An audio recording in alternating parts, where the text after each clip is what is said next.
last session today, global NATO, all countries are affected, which is organized during the Peace Day of the Virtual World Social Forum.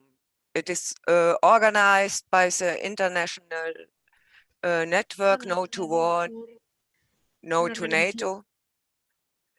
And my name is Christine Karch, and I'm the co-chair of this network, which was founded 2009 to prepare and conduct the actions against the 60th anniversary NATO summit in Strasbourg and Kiel, and we prepared a counter summit. Para preparar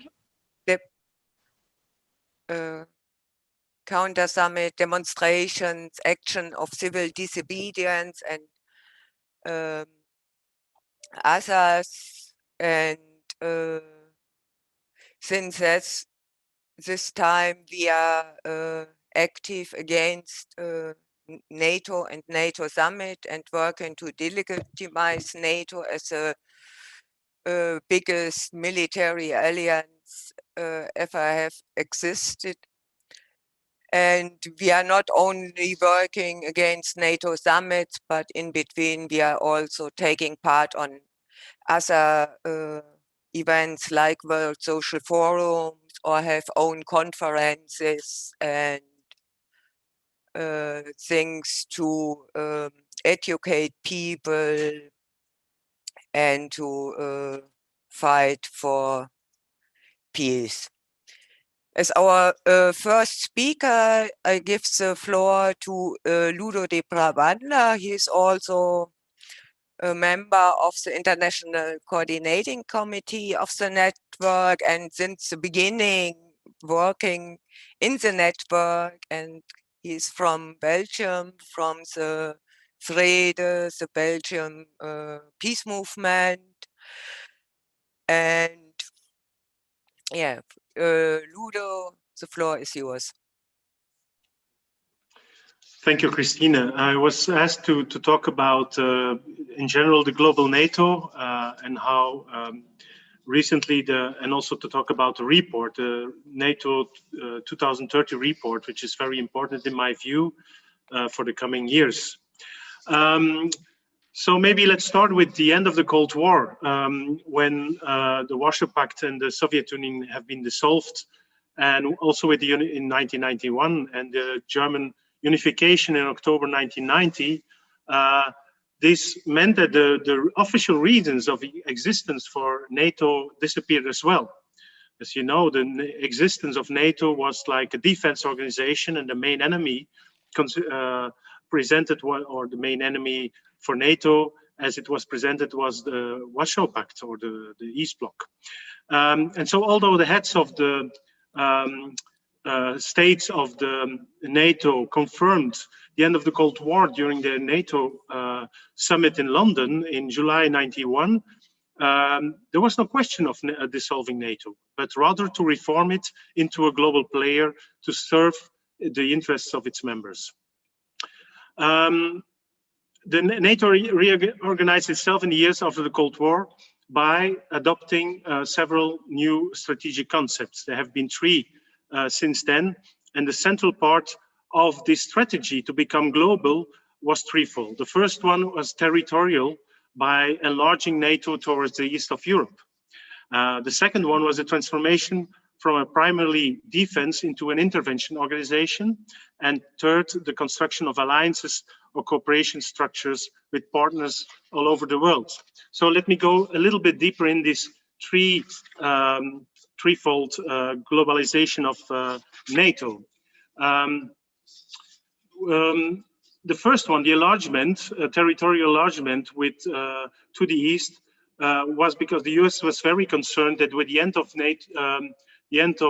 NATO, they would lose the political, military, and consequently economic control over Europe. If you read into the literature about that, it's very clear. So they opted to reform NATO through the establishment of cooperation structures, partnerships for peace. I come later to that, with Eastern European countries, or simply through admitting former Warsaw Pact countries as new member states, as new NATO member states. And soon, the concrete enlargement of NATO took place, and this took place in several waves, from 16 originally in 89 up to almost double, 30 member states now. This was the first part of the, let's say, globalization of NATO, expansion of NATO. The second one is the intervention policy, because with the end of the Warsaw Pact and the dissolution of the Soviet Union, the whole strategic environment changed. The transatlantic alliance was presented with an existential dilemma, which was often summarized as out of area or out of business. So justification was found in Central and Eastern European transformations that led to economic, social, and political difficulties and ethnical tensions or territorial disputes. And so the Yugoslavia's disintegration was a suitable example to underline this argument. But NATO leaders certainly had at that time already also the Mediterranean and the Middle East region in their mind. So during the violent breakup of the Yugoslavia, NATO would intervene on a number of occasions in Bosnia and against Serbia in the war for Kosovo. And so soon after 9/11, there was also the invasion of Afghanistan and the Iraq war, although Afghanistan was under the pretext of defense, so Article 5, collective defense of the NATO treaty. And in 2011 again, NATO participated in the war in Libya with air and maritime operations, targeting the troops of the Libyan regime of Gaddafi. So in late 2011, NATO Secretary General Rasmussen called the NATO war in Libya the most successful operation in history of NATO, but years of wars and occupation plunged not only Libya, but also Afghanistan and Iraq into chaos and more violence. But this was from now on, and this is from that time, new policy. So out of area as a new policy after the Cold War, and not only collective defense according to Article 5 of the NATO treaty. The third part of the globalization was the establishment of global alliances. Not only through military intervention, but also by making dozens of bilateral and multilateral agreements with third countries and regions in Eastern Europe, the Pacific, Middle East, Latin America, and other parts in the world. And this is a process that is still going on with the main purpose to serve NATO's geostrategic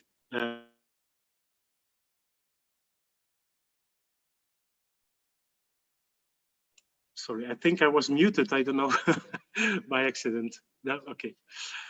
I come now to this important NATO 2030 report. Remember now, it's very new. Under President Trump, transatlantic tensions rose between the US and several European NATO members. But since the appointment of the new president, the election of new President Biden, we can expect that much energy will be invested in a new NATO cohesion that has been heard in the Trump era. So NATO can be prepared for the next decade. Last year, a group of experts commissioned by NATO Secretary General Stoltenberg published the report NATO 2030, called United for a New Era. And the experts, they put forward 138 proposals to adapt NATO to the so-called challenges of the next decade. It's written in a language that's very reminiscent of the Cold War period, steeped in enemy images in a very threatening world. And this report is important because it will be the central input for the next NATO summit expected later this year in the coming months. In a multipolar world with several emerging superpowers, the military alliance seems determined to help maintain Western military, political, and economic hegemony in the world. This is, in my view, let's say, how you can summarize the purpose of the report.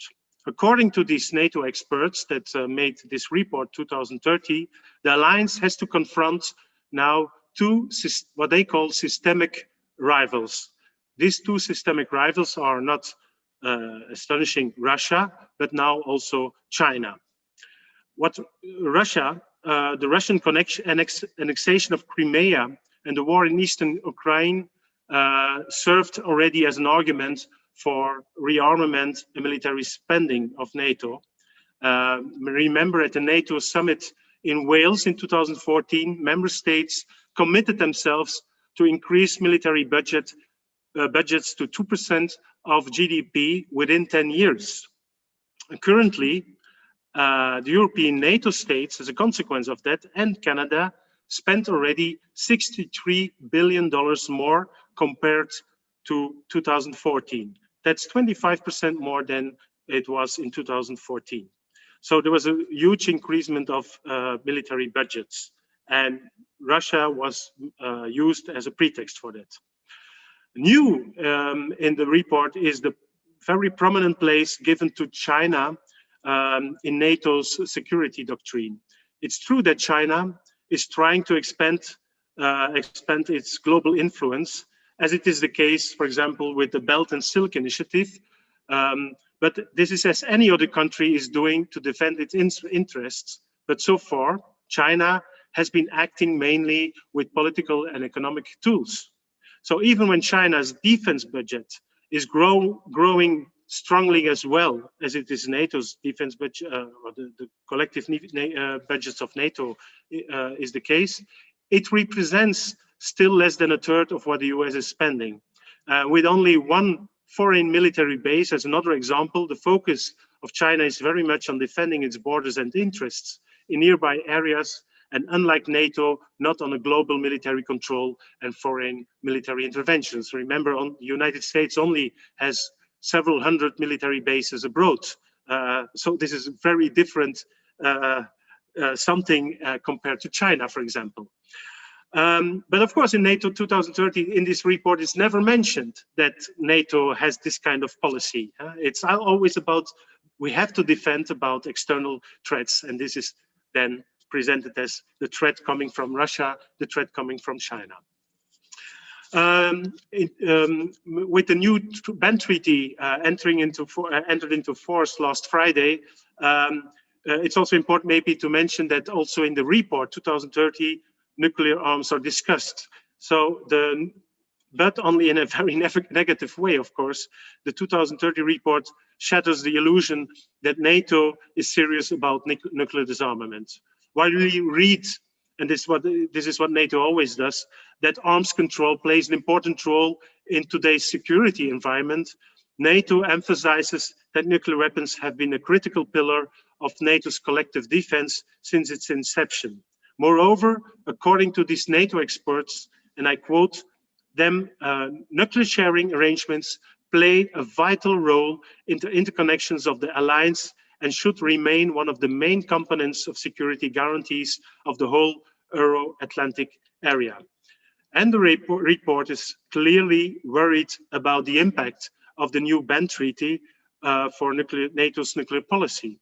In the report, we can read that all members, and I quote again, should recall their position on the treaty on the prohibition of nuclear weapons, namely that it will never contribute to practical disarmament, nor will it affect international law. That's what is written in the report. If you see the recent reactions and declarations by NATO or the United States, they show that they are very concerned about the impact of the ban treaty and the wide support it receives among the population.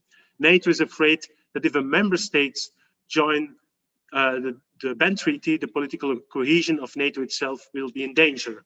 This was the part of the discussion we had in a former webinar on nuclear arms. Maybe another thing, there are many issues raised in this NATO 2030 report. Maybe one last worth mentioning here is that NATO will also affect EU policy. In recent years, NATO EU relations have expanded already considerably, as illustrated by joint declarations signed by the leaders of the two organizations in 2016 and 2018, although there is not the same membership between NATO members and EU members, but they are more and more closely connected to each other. Looking out to 2030, NATO aims to increase even more cooperation with the European Union. These are only a few aspects of what is discussed in the 2030 report, many things in it, and I invite everybody, it's more than 60-page report, to read it, because it's very important for the peace movement to know how NATO is trying to determine its strategy in the coming decade. So I conclude. In my view, NATO is an important driving force for militarization in Europe, and not only in Europe, in the world. The military alliance is pushing countries to increase their defense budgets and to invest more in military equipment, which affects budgets, for example, that are needed for tackling social and environmental issues. And even in times of dire needs as a result of the COVID-19 pandemic, NATO Secretary General Stoltenberg last year issued several times warnings that member states must stick to their commitment to increase military budgets. But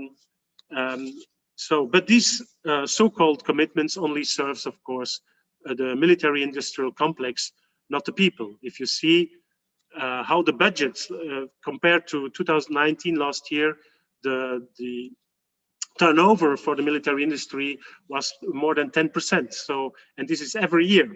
So of course, this NATO policy is feeding them very well. While NATO claims to serve security interests of its member states, the militarization, its nuclear policy, and the confrontation policy with China and Russia are just making our world more unsafe. And so it's a very dangerous development, again, NATO is turning to.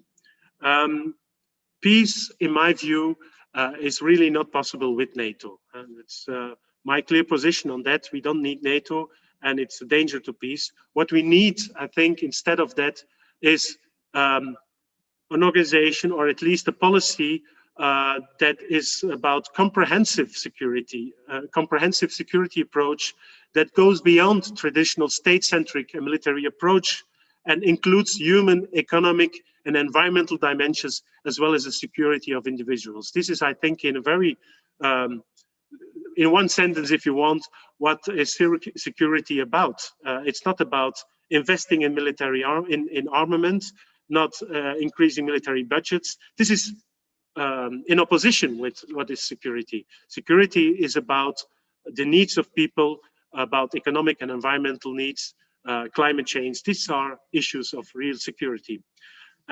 So this kind of security cannot be done by NATO, but it should be done by international organizations. And I look to the UN with all its weaknesses, but I think UN or this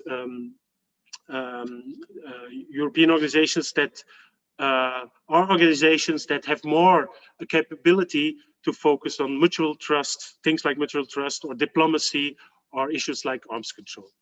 So this is what I had to say about NATO and its globalization. Thank you. Thank you very much, Ludo, for this really interesting overview, and I think we will come back to it later in the discussion. The next speaker will be Anne Wright from Hawaii, and she is member of Code Pink and Veterans for Peace, and I have heard she prepared preparation for the sessions now. And the floor is yours. Thank you, Christine. And yes, I am here in the occupied sovereign nation of Hawaii that the U.S. has occupied for 123 years, sadly. Thank you for NATO for organizing this webinar. It's very important that the World Social Forum talk about NATO, and Ludo has given us an excellent introduction into it. And as he mentioned, and in fact, could we go ahead and start the PowerPoint presentation? As he mentioned, that NATO has lots of partners. And let's go to the second page, please. The partners that they have in the Pacific, you can see outlined in blue: the United States, Australia, New Zealand, South Korea, and Japan. Let's go to the next one. Next slide. The four partners, through bilateral agreements, have already worked with NATO. Australia and New Zealand have sent military troops to Afghanistan, and Japan and South Korea have had reconstruction and development projects in Afghanistan. And of course, the United States, as a NATO partner, was the ringleader in going into Afghanistan, as well as Iraq, as well as Syria. Next slide, please. Ludo also mentioned that in the 2030 report that China and Russia are both named as countries of concern. The terms, how they name it, whether it's called enemies, whether they're called aggressors, in the United States, there's definitely China bashing that's been going on through the latter years of the Trump administration.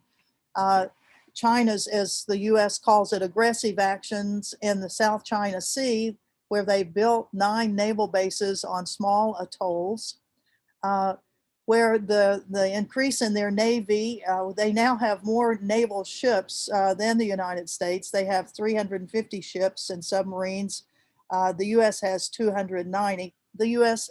ships are more sophisticated, can shoot more weapons, shoot more ammunition for sure.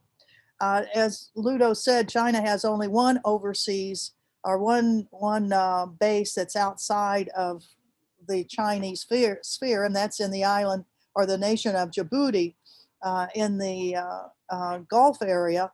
Of course, Djibouti is the military base for any nation that wants to buy some land there. I think there are 8 different nations now that have military bases in that tiny little country. That's their main money maker, is selling off positions to countries. One of the things besides this, as a part of the Belt and Silk Road that China has, and one of the real concerns that NATO countries, particularly European NATO countries, have, is that China has been really active in getting commercial contracts to manage European seaports. I mean, this is a heck of a way to get your influence going, and they certainly have.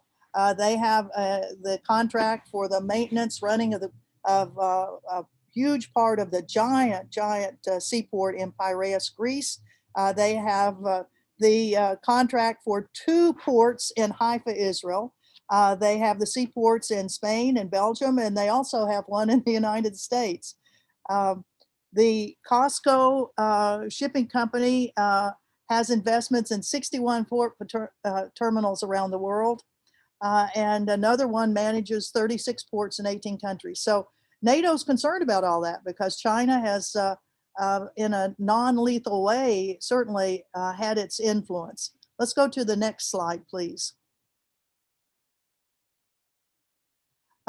So what are NATO countries doing to challenge the China threat? Well, they've already started working with the United States, which has been kind of countering China militarily, kind of under the radar for quite a while. The U.S. has had a large number of show of force and freedom of navigation naval exercises out in the Western Pacific and in the South China Sea and up around Taiwan. Now other NATO countries are joining it. The United Kingdom had its first joint exercise with the U.S. in 2019 in a freedom of navigation exercises. At the Shangri-La Dialogue in 2018, the French and the British defense ministers said they would participate in these challenges to China in the seas right off the China's country. Let's go to the next one. And you could this one's called U.S. militarism in Asia and the Pacific. Well, it could be called U.S. NATO militarism, because anywhere the U.S. is, you can almost call it NATO. Let's go ahead to the next one, because U.S. is one of the, one of the key players in NATO. And when you look at the number of U.S. bases, which I should say that they would be used for logistic reasons for any NATO country that wants to be out in the Western Pacific. In the 121 bases the U.S. has in Japan, 83 bases in Korea, 4 bases in Guam, 5 bases in Honolulu or in Oahu, missile test ranges in Hawaii, and then down in the Marshall Islands, a base in Australia, a new base that's going to be built in Palau, and others that are already on Saipan and Tinian. These are areas where the U.S. has had an extensive presence since the Second World War, and is available for at any time for any other NATO country that wants to use it. Next slide.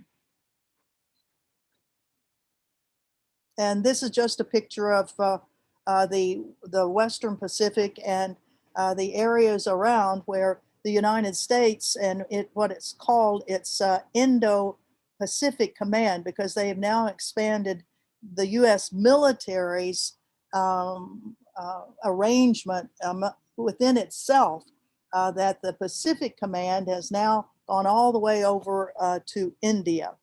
So that's kind of a summary of where we are with, go ahead to the last slide there, where we are with the possibility of NATO using U.S. military bases and its structure of already doing all sorts of exercises.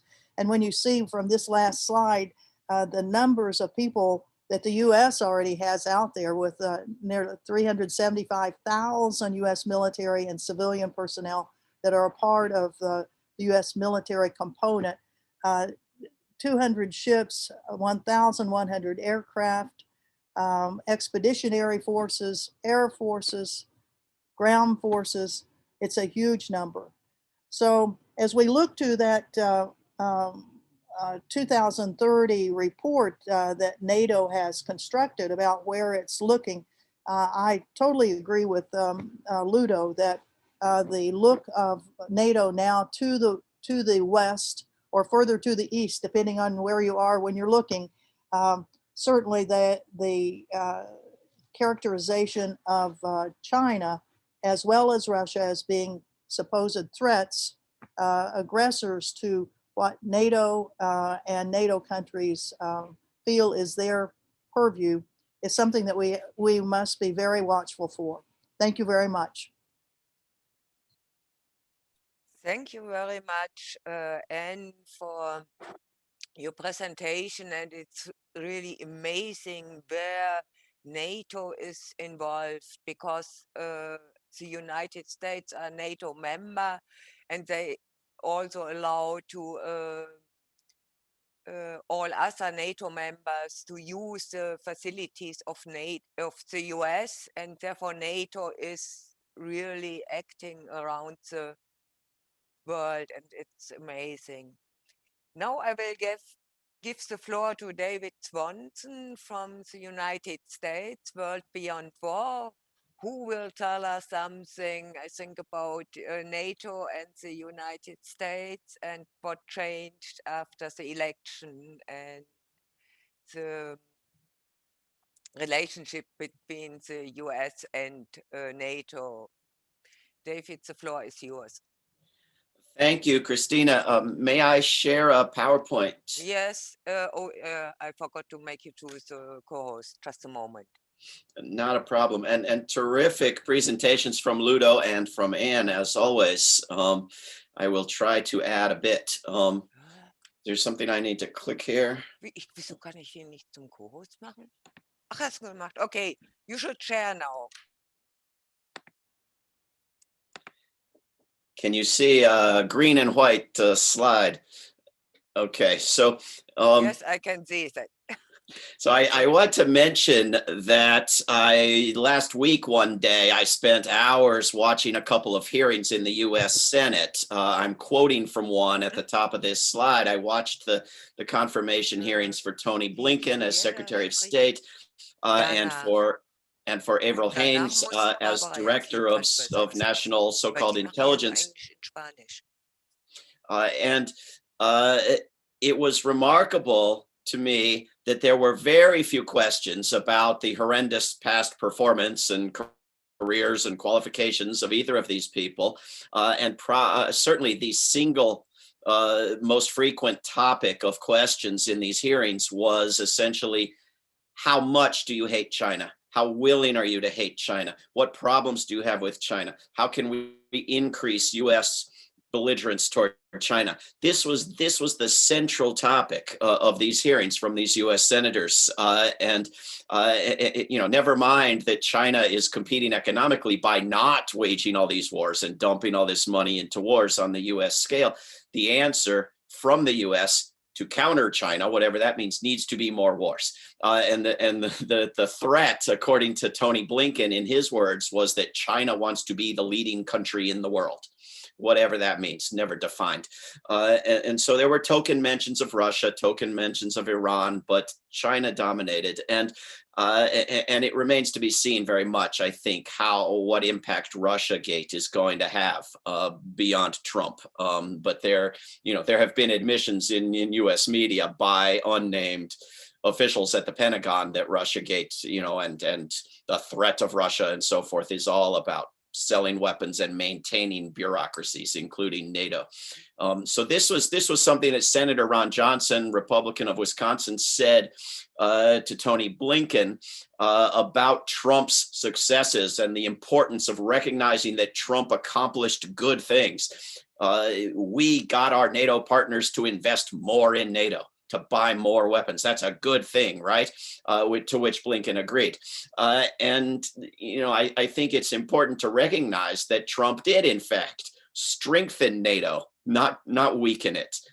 Created disagreements, arguments, bad press, said a few obnoxious things that NATO was offended by, but basically strengthened it, enlarged it, armed Ukraine, tore up treaties with Russia, fueled hostility toward Russia, promoted big war rehearsals, installed missiles near Russia, etc., while simultaneously convincing virtually every Democratic Party loyalist in the United States that Trump was fundamentally anti-NATO, out to destroy NATO, and that NATO, therefore, is a good anti-Trump force for liberal decency and peace and stability and all things anti-Trump.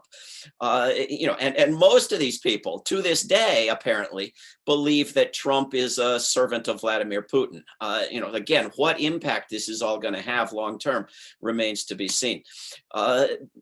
Joe Biden is also pro-NATO. This is not news to anyone. Everyone understands that Biden is pro-NATO, and Biden is going to restore the stability and friendship and harmony of NATO.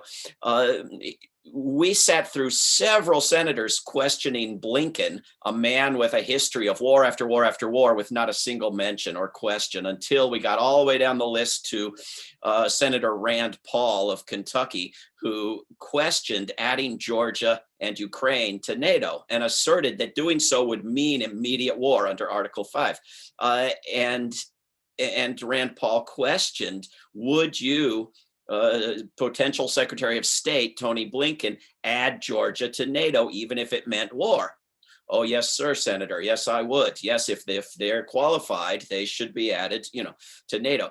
Blinken was not specifically asked, to my knowledge, about adding Ukraine, but it seemed very clear he took the same position as on Georgia. And he was asked if he supported arming Ukraine, and of course said that he did. It's worth noting also that Trump was impeached twice, not once, and the first time was for two charges. One was obstructing the Russiagate propaganda operation, and the second was for withholding weapons from Ukraine, withholding what the US government, with no irony, calls lethal aid from Ukraine. And of course, once you impeach Trump for withholding something, providing it is good. Providing weapons to Ukraine is a good anti-Trump, anti-fascist thing. This is the understanding. So not to rehash what we've learned from Ludo and Anne, but looking at NATO expansion, even in the Trump years, it has rolled on. I can't see this whole slide myself because of but if you can see the whole thing, you see a couple of nations colored in bright colors to the right there, Georgia and Ukraine. And I can't go to the next slide for some reason. Why is that? Oh, there it is. And so this was, as we've heard discussed already, with the partnerships and alliances around the globe, you need a bigger map to show the extent of NATO. NATO in the United States is used for a number of purposes for which it was not necessarily created or widely understood. NATO frees up the US Congress from various responsibilities. If atrocities are committed under NATO, NATO can handle it. The Congress doesn't have to worry about it. It's a NATO war. It's used as cover by NATO member governments to join in US wars under the pretense that they are somehow more legal, more acceptable. I mean, this is how people think in various countries. Canadians think about NATO wars as better than US wars. And it's how people think in the United States, where the distinction between NATO and the United Nations is very vague in many minds. It's an international body. You do a war with an international body. Now it's super legal. It's not just a bigger gang committing a bigger crime. It's used as cover to illegally and recklessly share nuclear weapons with supposedly non-nuclear nations like Germany, Holland, Belgium, Italy, and Turkey.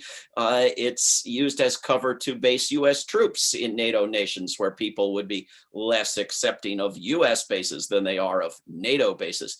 And to assign nations a responsibility to go to war if other nations go to war, and therefore the need to be prepared to go to war as part of their good global citizenship, cooperation, and harmony with their allies.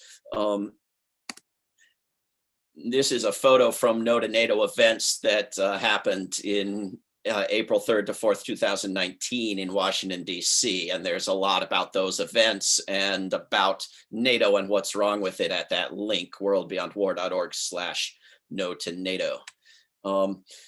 So there was a columnist who wrote 5, good reasons to have NATO, Russia refrains from seizing Eastern Europe, etc. And I wrote 5 reasons for getting rid of NATO. We could have fewer wars. We could have money put into much more useful things. A Green New Deal, ending starvation, ending various diseases, things that can be accomplished with a fraction of the money that goes into this. The global good feeling for former NATO members who accomplish these things. And even schools so well funded and well run that people learn the actual history of NATO. What we have to persuade the US public of, in closing, I think, is that this notion that supporting NATO is the way and the only way to cooperate with the world and engage with the world and not be barbaric isolationists ignores many, many superior non-deadly ways in which you can cooperate with the world. I mean, the United States upholds this one treaty and is party to fewer of the major human rights treaties of the world than almost any other country, is largely a rogue nation refusing to cooperate in many, many ways with the rest of the world, which is obviously an alternative to cooperating only through the promotion of militarism. So the opposite of bombing people is not ignoring them. The opposite of bombing people is embracing them. So I will stop sharing and thank you all for including me. Yeah, thank you very much, David, for your contribution to this session. The next one will be Julieta Daza. She is a Colombian peace activist living in Venezuela. She is a member of Juventud Rebelde and also in the International Council of the campaign Stop the US Airbase Ramstein in Germany, one of the big peace movements in Germany against the US NATO base. And Julieta, the floor is yours. Tell us how NATO also is affecting countries in Latin America. Okay. Hello, everyone. I will speak in Spanish, so you can turn on the translation. Ok, perfecto. Muchas gracias. Bueno, en primer lugar, muchas gracias a las organizaciones No to War y No to NATO y International Peace Bureau por invitarme a participar en este espacio del Foro Social Mundial. En esta breve exposición voy a intentar trazar 3 tópicos. Are you hearing? There is no English translation. I don't know what's happened now. I think Barbara said she would be doing it. Barbara, exactly, but so? there's been so the thing is they can't hear, or I think they can hear me. So Christine, could you turn off your microphone for a sec? Yeah. Thank you. So I think the international translation team, which is supporting, should be starting now. Okay, so I think there was just the transition period, which took a little bit of an overlap. My apologies for that. Julia, if you would start again, that would be brilliant. And I'm sorry for all the confusion with the translations. I hope it won't happen again. Thank you, everyone. Okay. Okay. Entonces, en esta breve exposición voy a intentar esbozar 3 aspectos. En primer lugar, ¿por qué la OTAN, una organización nacida en la posguerra de la Segunda Guerra Mundial y que tuvo un papel importante en la llamada Guerra Fría, sigue hoy, en la actualidad, interesada en América Latina y el Caribe? Y por qué, por lo tanto, tienen que seguir también las resistencias y las luchas desde América Latina contra la OTAN. En segundo lugar, quiero esbozar brevemente por qué justamente Colombia se convierte en socio global de la OTAN, como único país latinoamericano que es socio global de la OTAN. ¿Por qué precisamente este país? Y en tercer lugar, y por último, ¿qué impacto tiene para América Latina este rol de Colombia como socio global de la OTAN? Okay. ¿Se está oyendo? ¿Todo bien? Ok. Entonces, sobre el primer aspecto, ¿por qué la OTAN en la actualidad? English is working now. Thank you very much to the interpreter. Perfecto. Ok, perfecto. Entonces, sobre el primer punto, ¿por qué sigue teniendo hoy todavía vigencia la OTAN y por qué sigue estando interesada en América Latina y el Caribe? Lo primero que tenemos que tener en cuenta, que no voy a profundizar mucho porque ya los ponentes anteriores hablaron un poco de eso, es que no podemos partir de que la OTAN fuese simplemente una organización para promover la estabilidad y la paz y el bienestar en la zona Atlántico Norte, como se menciona en el Tratado de 1949. No es el caso, no se trata de una simple alianza para la defensa frente a unos supuestos terceros estados que además nunca han declarado guerras a la OTAN. Desde sus orígenes, la OTAN ha sido el instrumento de guerra del imperialismo estadounidense, con la complicidad además de la Unión Europea. Y también hoy, en la actualidad que está marcada por disputas geopolíticas, la OTAN, como máquina de guerra imperialista, asume un papel y unas expresiones específicas. En el presente, algunos pensadores, como por ejemplo Atilio Borón de Argentina, parten de que se puede observar signos, sobre todo a nivel económico, político y social, de la decadencia de los Estados Unidos como potencia imperialista hegemónica, que ahora además, como mencionaban también algunos ponentes anteriores, se siente amenazada por la importancia geopolítica y el crecimiento económico de países como China y Rusia. Entonces, estas fuertes disputas geopolíticas actuales se dan en muchos lugares del mundo, pero hay algunas zonas álgidas donde se expresan de manera contundente. Por ejemplo, en el Asia-Pacífico, como nos hablaba un poco Anne Wright, o también en el Medio Oriente. Pero también América Latina y el Caribe es una región de fuerte disputa geopolítica. Esto se debe, en primer lugar, a su riqueza en recursos naturales y su cercanía geográfica con los Estados Unidos, así como la concepción que históricamente han tenido los Estados Unidos de nuestra región como patio trasero. Entonces, en ese sentido, se puede afirmar que la disputa geopolítica es también una disputa por los recursos naturales.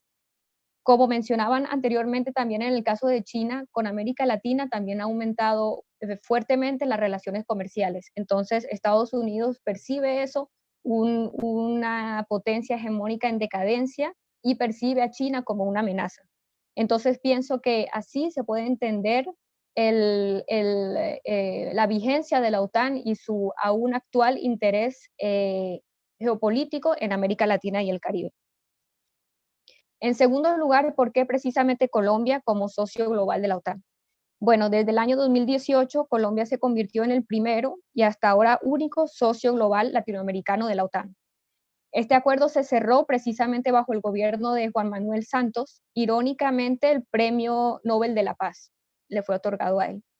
Según esta organización, según la OTAN, bajo la categoría de socio global entran países no ubicados en el Atlántico Norte para cooperar en áreas de interés mutuo y retos de seguridad.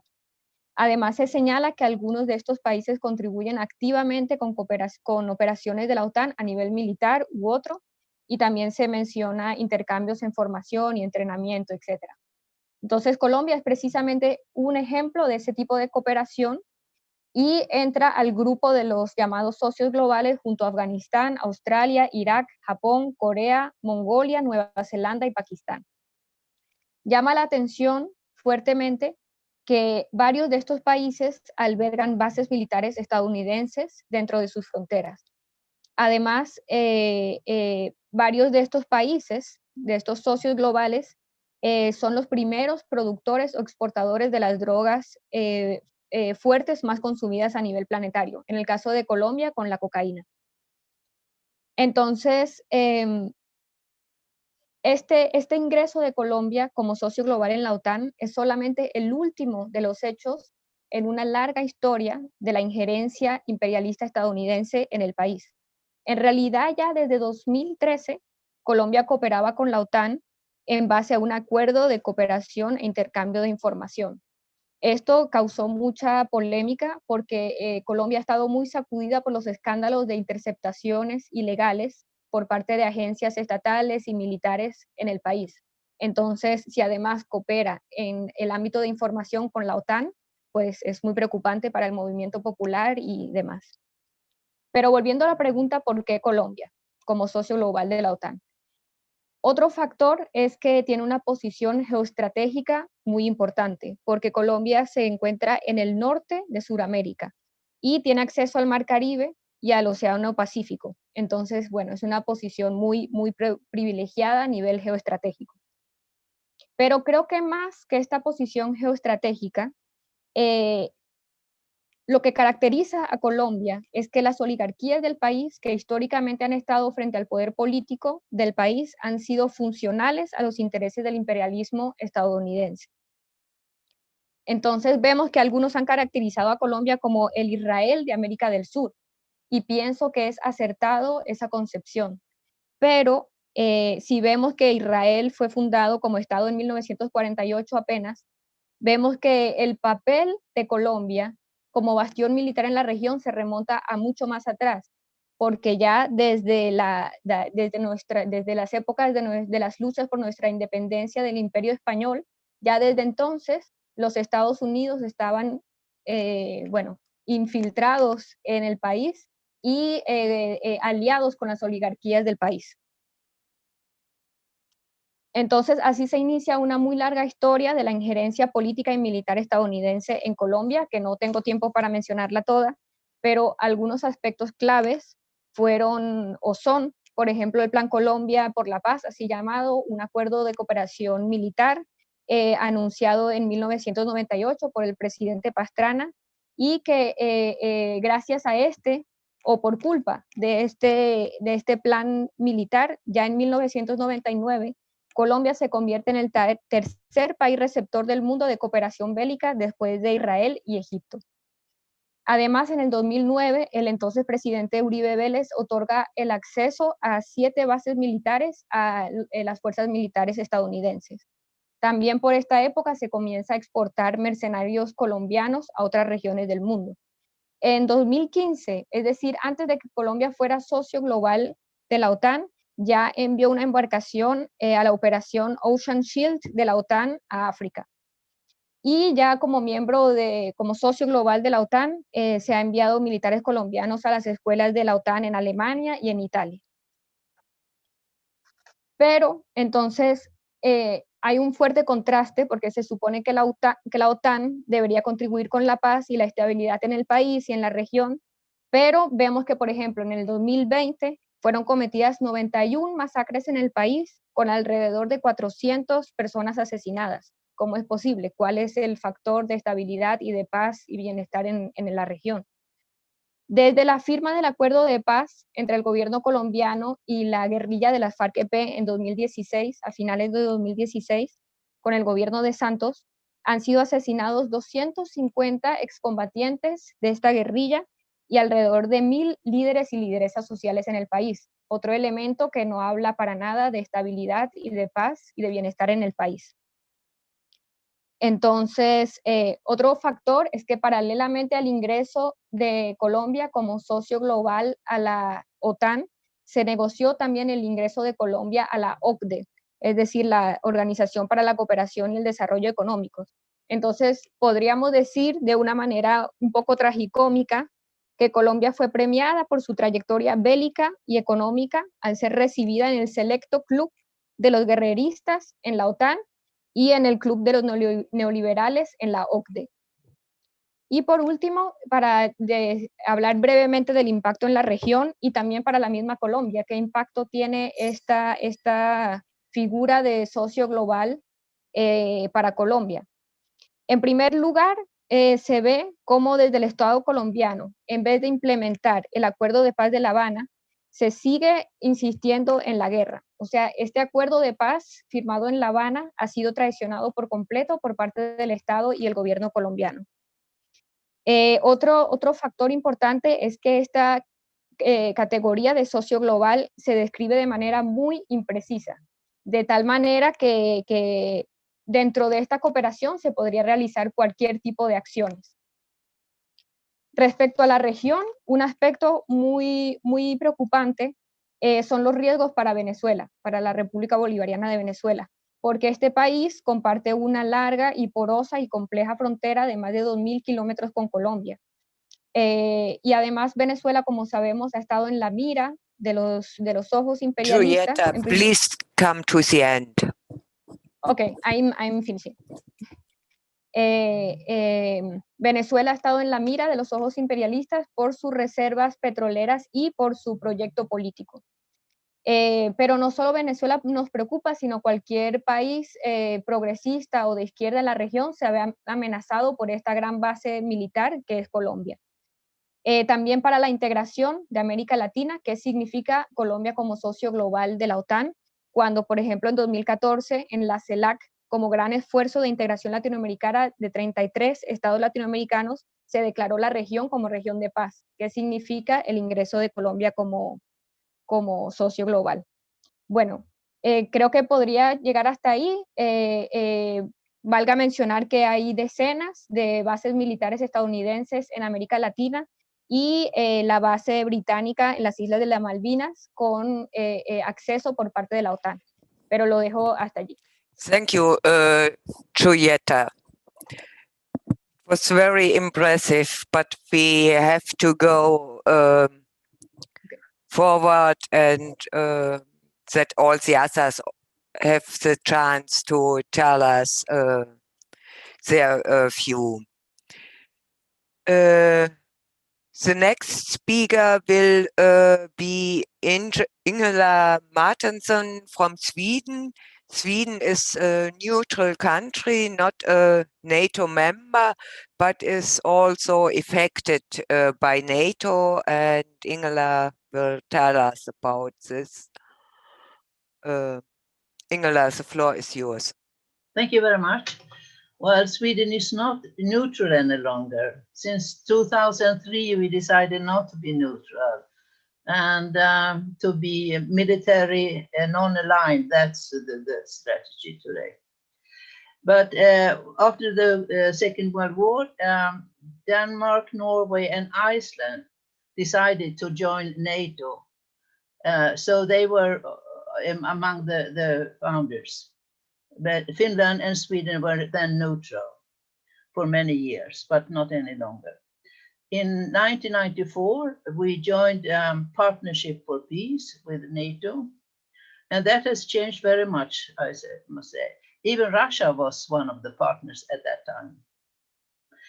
And the whole geopolitical situation has changed in the High North. It's because of the situation between NATO and Russia, and also so in the Baltic Sea region, Russia meets with NATO states, and then it's Sweden and Finland also there. But we are partners and very good partners to NATO. In the summit 2014. Then NATO pointed out 5 partners that were very, very important for NATO, and that was Finland, Sweden, Georgia, Jordan, and Australia. And since then, we have been in a special program in both Finland and Sweden with NATO. And also at this summit, we had a treaty with NATO called Host Nation Support. And they said to us that this was just a technical treaty, but it's not only a technical thing. It's about that it will facilitate for NATO to have bases in Sweden. It will be decided, of course, by the government, but anyhow, it opens up for headquarters in peace and in war to have in Sweden and Finland. And then also at the same summit, UK, they announced a special rapid force. It's called the Joint Expeditionary Force, and that has to be with a special focus on the High North. And the members in this is Sweden, Norway, Denmark, Finland, UK, the Baltic states, the Netherlands. And they can even act outside this area. And they have had a special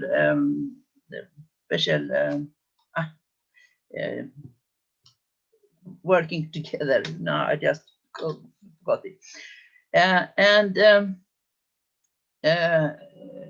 When it came to, I will talk a little about the UN Convention about against nuclear weapons. Sweden was very active in UN when it was formed and when it was decided in UN.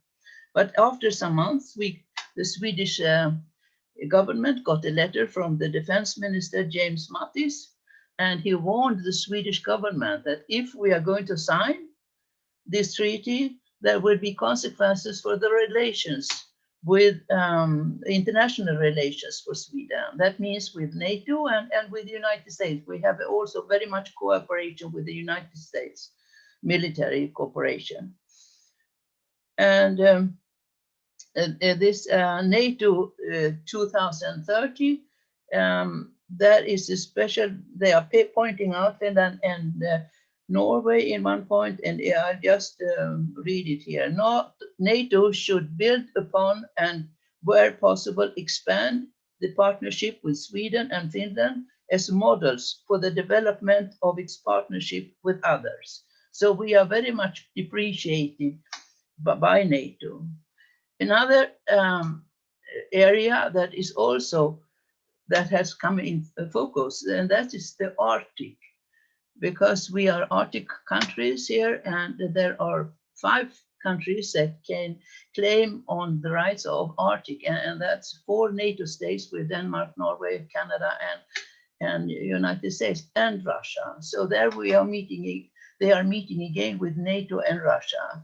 Even China wants to be in the Arctic Council, because this, when the ice is melting, there will be no ways of transportation, and China has very much interest in this development in the Arctic area. We have tried from the peace movement that there should be a nuclear-free zone in the Arctic, but then they say, well, that's impossible. We should claim very much more, and even we have written a letter now to the governments in the Nordic area, and to claim that all those countries should sign the Convention of nuclear or against nuclear weapons, and also to make possible for a nuclear-free zone in the Nordic, within the Nordic area. Well, I think I will, but yes, then it's another special thing for the Nordic country, and that's about space. We have in North Sweden, we have Esrange Space Center, and they are building up, and they are also supporting the drone war that United States are making and will stand for. And even in Norway, there are many bases for, especially for satellites and so on.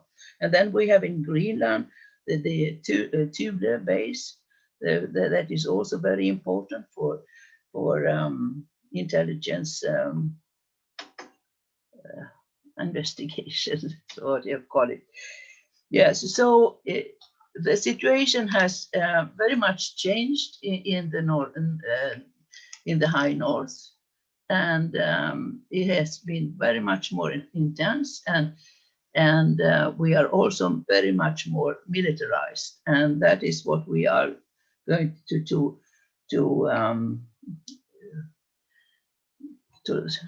be against, and try to make our the peace movement stronger.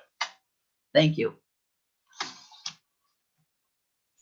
Thank you very much, Ingela, for your contribution. And we are coming now to our last speaker, and he will tell us, no, his name is Pablo Dominguez, and he comes from Montenegro, and he's telling us about a successful fight against NATO and the plan to get some military installations in the beautiful mountains. Pablo, the floor is yours. Thank you very much. I guess you hear me well. If not, let me know. I'd like to thank everybody, especially Christine and Ludo, that got me into this mess, which I'm enjoying very much. In fact, I just presented a few hours before in a previous webinar led by Rainer. So I'm seeing a couple or 3 of people that heard this. It's going to be a bit different, just to let them know, even if the context will be the same, of course, but you will get to know more. So let me just try to share screen. I've spoken with Julia. I think it would be possible. You're seeing there the image of the PowerPoint, I guess. Is that right? Yeah. Okay, great. Oh, So I see beautiful countryside. yeah, so that's what they want to bomb. In fact, what they started to bomb. Okay, so I'll go for that. It should be 7 minutes. So just quickly, my name is Pablo Dominguez. I'm an ecological anthropologist at the French National Council for Scientific Research, the CNRS.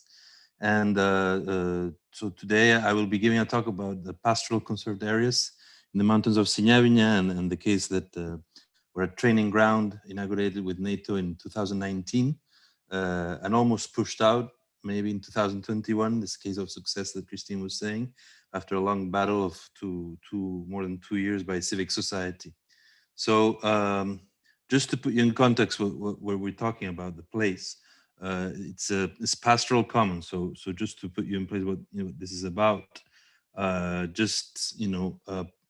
ever evolving pasture lands that are conserved by local populations through regulations they set themselves through dynamic adaptive community governance systems where they decide the dates when they want to go in, the amount of animals they can put in. So they're actively and for generations conserving ecosystems that have been covealed by humans and nature interaction. These people generally have a strong bond with tradition, which is most usually linked to the conservation of these ecosystems, and natural resources, as their survival most often directly depends upon them. And so they're the first interested in conserving it, at the same time that they're deeply connected culturally with it, as their relation with the territory is many times centenary or even millenary in some cases. In fact, these communal traditional systems are very interesting socially and ecologically speaking, and they are much more widespread than we may usually think, as they cover still something like a third of the world's terrestrial surface. Is that photo map that you see the right down represent this, and still over 1 million square kilometers in Europe and the Mediterranean area, approximately 2 times the size of France. So they're not something really to be ignored, even if they are very largely. And what is most important, they're continuously diminishing and practically all threatened. This is the case since the dawn of time, and that I personally observed in different sites. I've been working in Morocco, in Spain, in France, a little bit in Italy, and in the Montenegrin commons now. So meaning that there's a trend of land grabbing in these mountain pastures that are usually with a very low population density, many times called badlands or no man's lands, because they're not intensively used but extensively.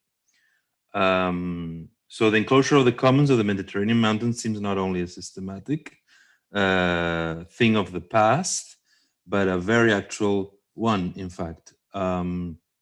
If we take the concrete example of Signavina, which brings us together here, a cluster of pastoral commons in Montenegro that I have also started to study in depth, the biggest mountain pasture of the Balkans, bordering the deepest gorge canyon in Europe, a biosphere reserve with 2 UNESCO World Heritage sites bordering it, with numerous figures of protection that favors biodiversity conservation and culture conservation, was the target in 2019 of what was the object in 2019 of the inauguration of a military ground by the government of Montenegro, supported by NATO. So it's that red rectangle that you see on top of all those figures of protections that looks almost like a caricature. You know, so when you see the map, it's like it's not possible, and it was. So they were there, American troops, Italian, Austrian, Slovenian, North Macedonian, and the Montenegrin, where they dropped half a ton of explosives in late September, when pastoralists were still in the area, because they never leave before October, before the snow falls. We're talking about a territory with 250 families of pastoralists living every summer up there, about 4 to 5 months per year. And this was done without any environmental impact assessment, nor social impact, nor health impact assessment, in a place where there was projected in the creation of a protected area in 2020, which was its study co-financed by the European Union with more than 200,000 euros. And it was just blocked at that point in 2019 by this disruption that mobilized enormously local communities and rights groups in the country, building up suddenly a coalition for what they call environment, but it's environment and social and environmental conflicts in a region that it's whose socio-ecologically invaluable systems co-built through millennia, as I said before, touched upon the sensitivity of several other organizations out of Montenegro. After I reached to present the case, since I was working in the area as anthropologist on these systems in which I work about, and I bumped into this case that was at the time in 2018 barely known just at the scale of Montenegro. In fact, it was also through this dissemination of the case that I bumped into Ludo, and I am today here speaking to you, trying to ask for help to disseminate the case, because it's happening in Europe, in an EU candidate state, but surprisingly, nobody's speaking about this in Europe. This is, as I said, especially astonishing when taking into account that the artillery testing ground and maybe a future base, a future NATO base, has been inaugurated, as I say, without any publicly available environmental impact in a country that is in accession talks to the EU, where things are usually or supposedly done differently, and that the EU sits totally silently during years in front of this overrunning and the scandalous processes that have been, how the whole thing has been done is just unbelievable. And Europe has kept silence, not just NATO, which is of course a non-democratic organization surrounded by secrecy, but the European Union, who's reporting and asking for reports and asking Montenegro, in fact, chapter 27, most demanding chapter of the negotiation of accession is around the environmental issues, and never almost had a public mention. You can go on internet, there's really not much about it, and it's been developed for years. So it was pretty astonishing, everything that has been happening there. But let's say that in Signavinia, local communities and civic society managed to push back NATO, at least for the moment. In fact, initially, the aim of the protesters was to maintain their blockade to new NATO trainings in the area this last autumn in 2020, through a camp in the heart of the military ground until a new Montenegrin government, having won a national election on the 30th August, and being more sympathetic to Signavinia's plight, was installed. It was originally expected to be formed by early November, but finally did not come into place until the 2nd December. So this critical delay triggered a game of cat and mouse between herders, protesters, and the military in almost 2 months long period, during which the struggle for Signavinia made headlines in Montenegro and a few newspapers abroad. Generally, small public newspapers.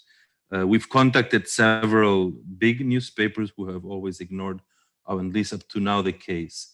Camp protesters, they were up to 150 the first days, remained alert to military incursions into different parts of Signavinia, just as an example of how this went on the field.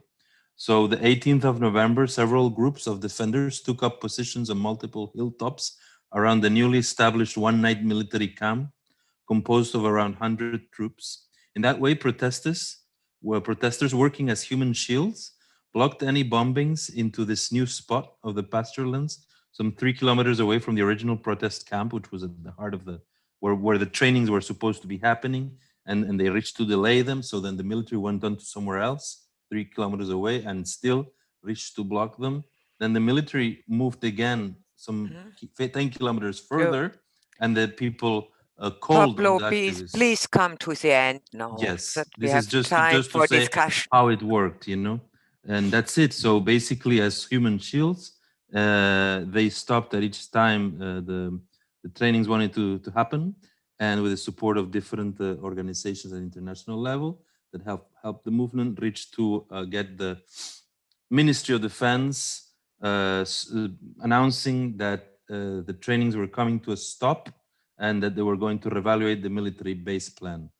So now we're just pushing in the new year, very happy of the news, but for a decree law that cancels the previous official inauguration and the creation of the protected area that was proposed initially. And in that sense, we're working and trying to make all the connections possible with all the organizations that could help us in this quest. Thank you very much. Yes, thank you very much, Pablo, for this amazing. Yes, and this is the people there, the day that they knew the ministry was stopping the trainings. Yeah. They suffered, I can tell you that. Yeah, this is really amazing.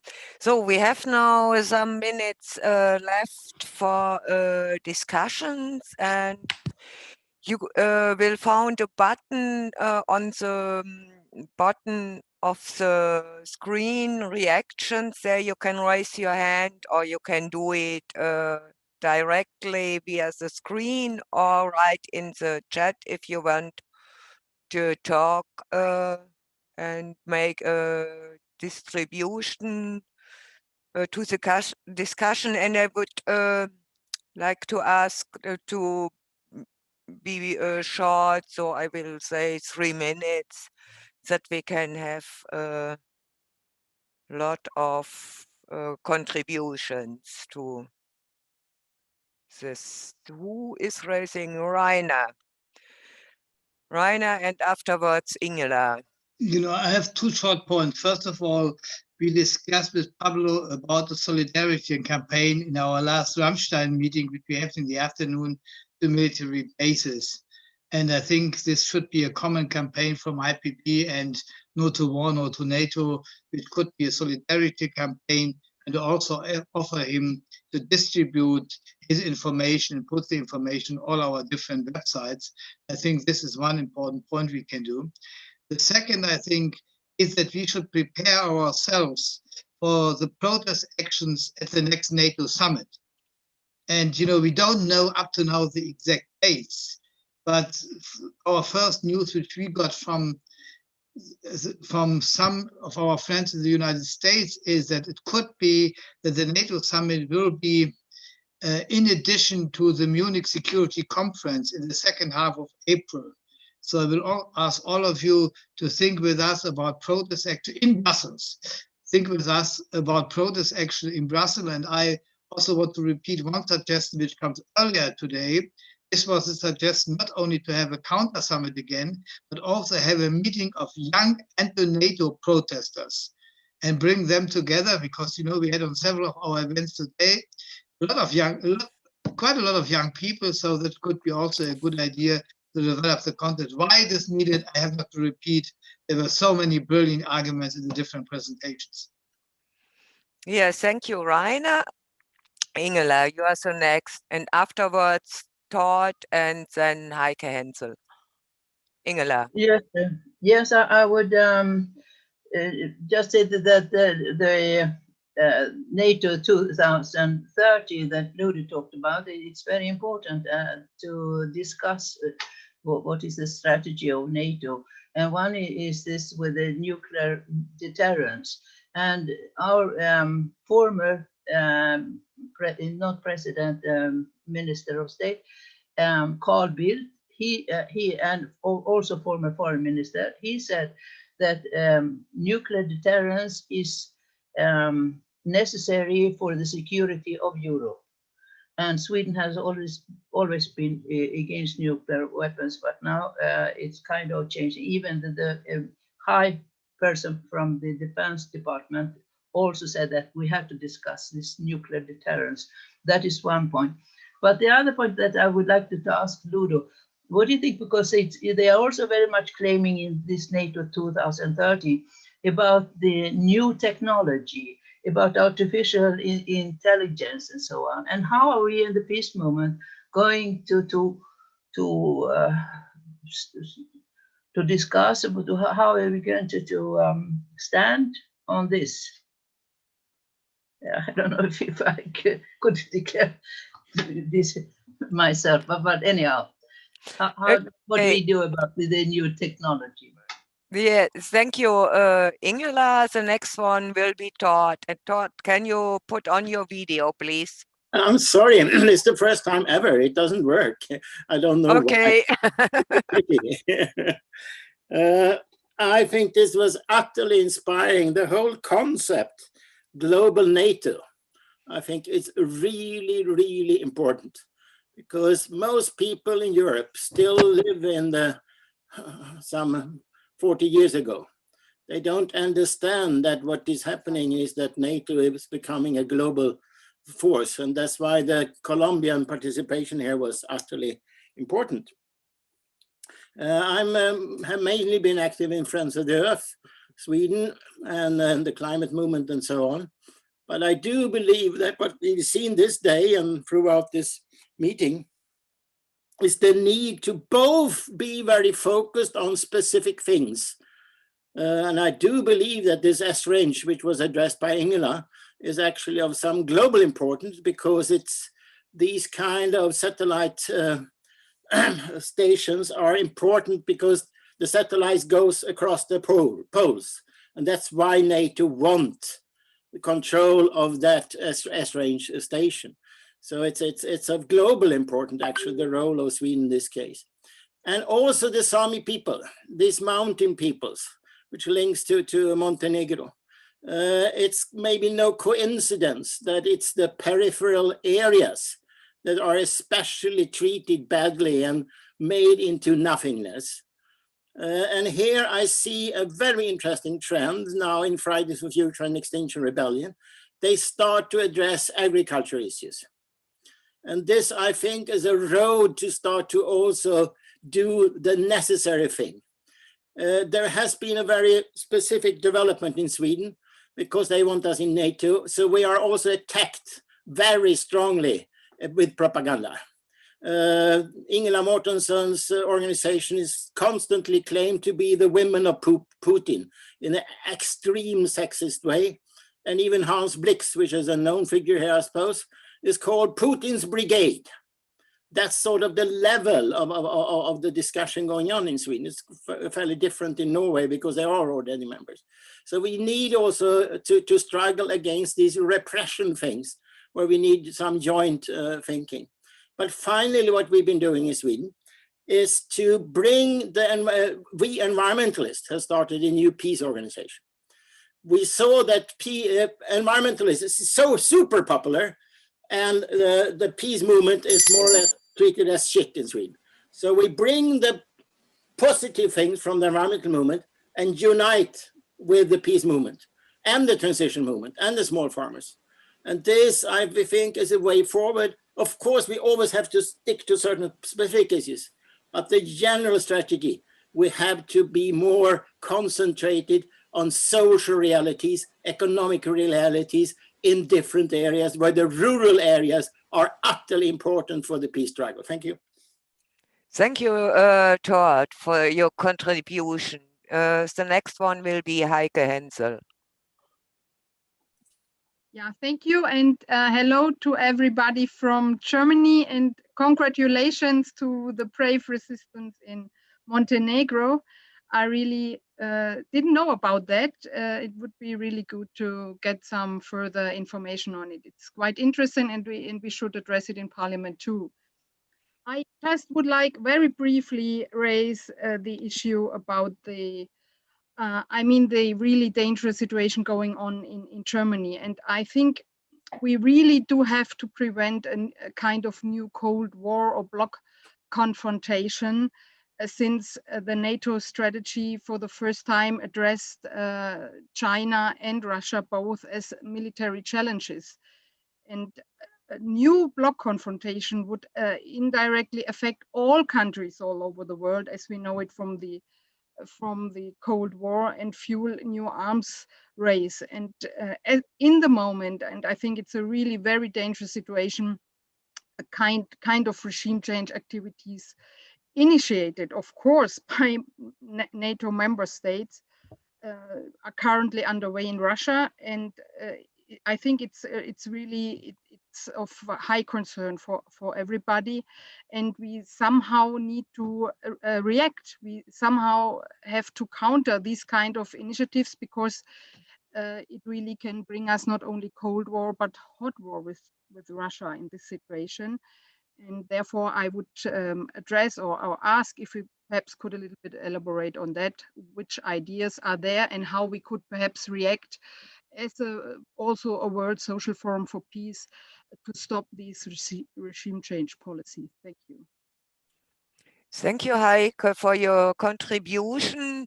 I think there is a question to Ludo open. So Ludo, can you answer? Well, I don't know if I can answer.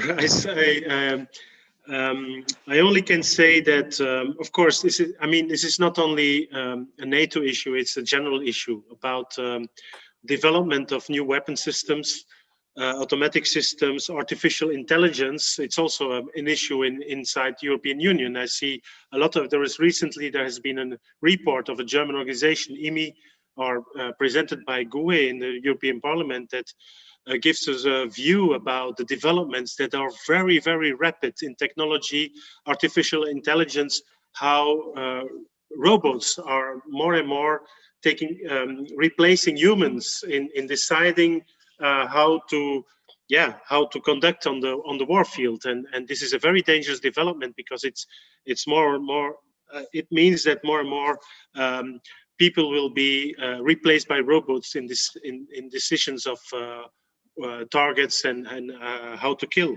So I think it's a very interesting and important issue that we also can see now. I mean, the first, let's say, developments we saw was the use of drones.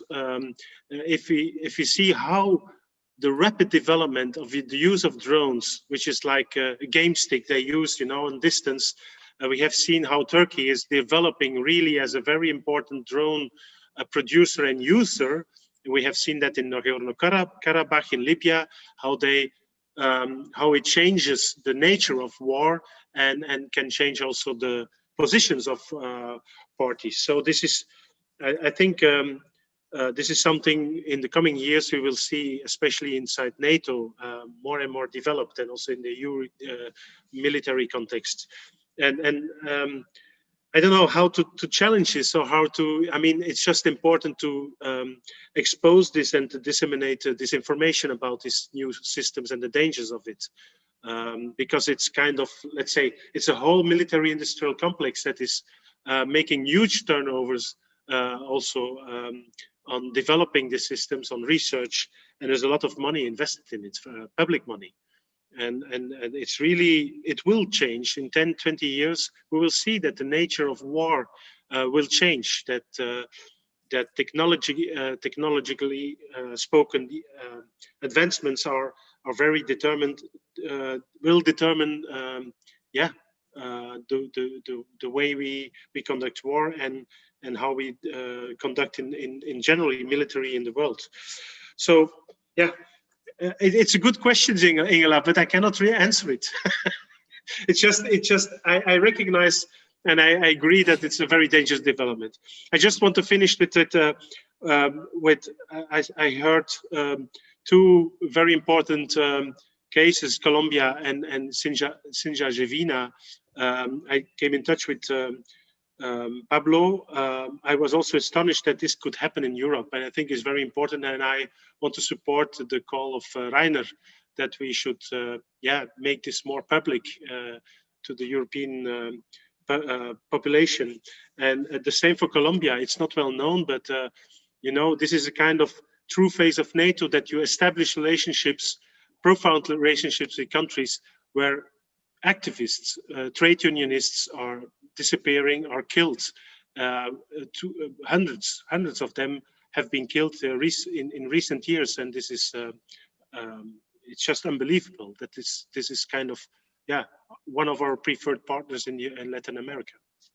Yeah, thank you very much, Ludo. I have no other on the list, and so I will give the floor for the final words to the speakers. Okay, Rainer is raising his hand, but before I I give first to Rainer and then to the speakers for their closing remarks. But before this, I hand over to Julia to make a group photo from this session. And also I see Todd would like to speak again.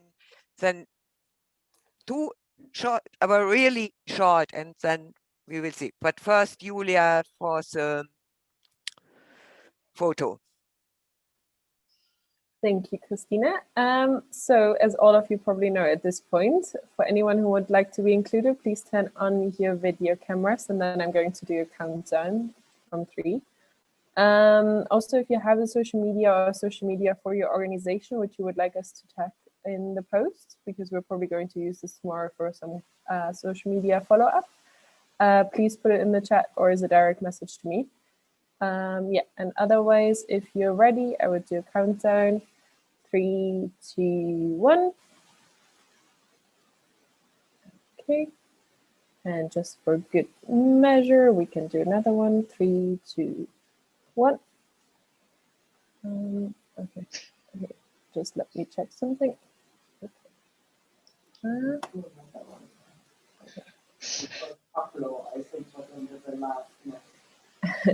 I think we need one more because there seem to be some slightly confused faces. Just one more try.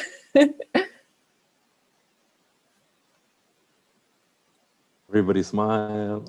Yeah. Perfect. Thank you so much. This was great. Okay, then I have really shortly Rainer and George, and then the panelists.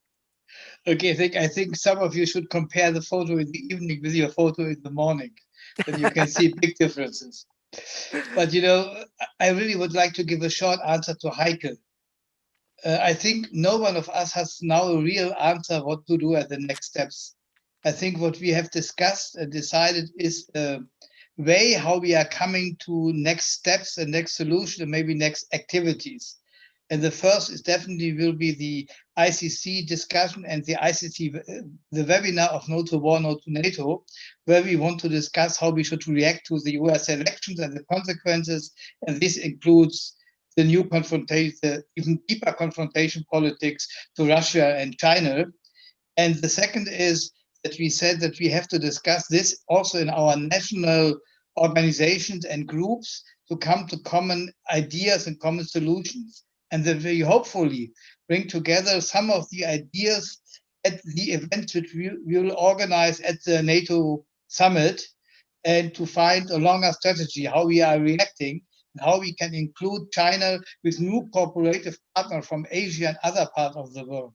So we are really in the beginning of a strategy discussion, how we can react to this very difficult, and you described it, from my understanding, totally correct, very dangerous situation. But in reality, we don't have a full answer. We have only some feelings and some ideas. So every one of you is heavily welcome to be a part of this discussion, because we have to find common answers. And I think this day today at the World Social Forum, this Peace Day, was really a good start point, bringing facts, arguments, and ideas for strategy together. Thank you, Rainer. Todd. Yes, I totally agree, Rainer. As an environmentalist, it was really fantastic to listen to the central panel.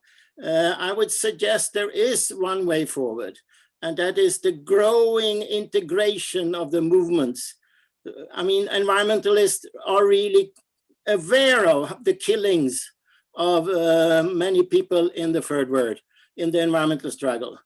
This is also a peace struggle.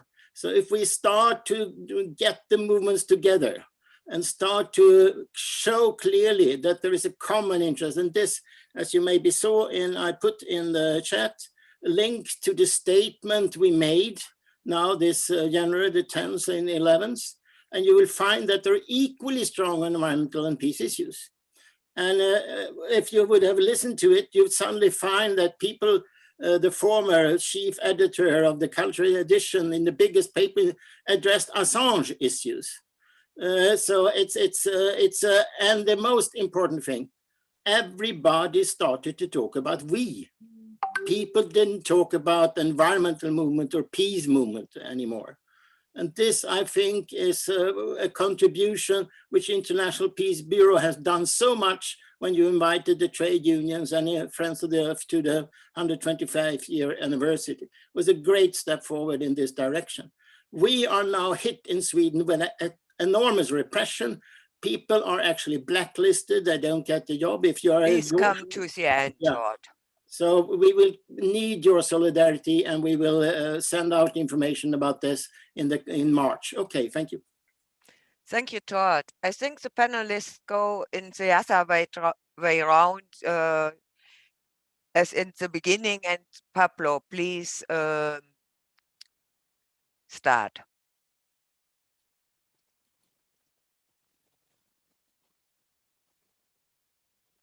Pablo Dominguez? Yes, sorry, I had the microphone off, I was trying. No, simply that I've been taking notes of the solidarity shown on the name of all the Montenegrin colleagues. I'm most grateful. I am going to report on all this that we've spoken here and in the webinar before. We were going to explore the different links you have provided of the different organizations, tweets, and other Facebook links, and see how we can process all the information that you granted us, and we'll try to get back to all of you, or the ones we've been able to contact, and the panel webinar organizers, to connect us with a broader group of people. So I hope to be able to get back to you all in the forthcoming weeks or month. I think that would be the most practical right now. Yeah, thank you.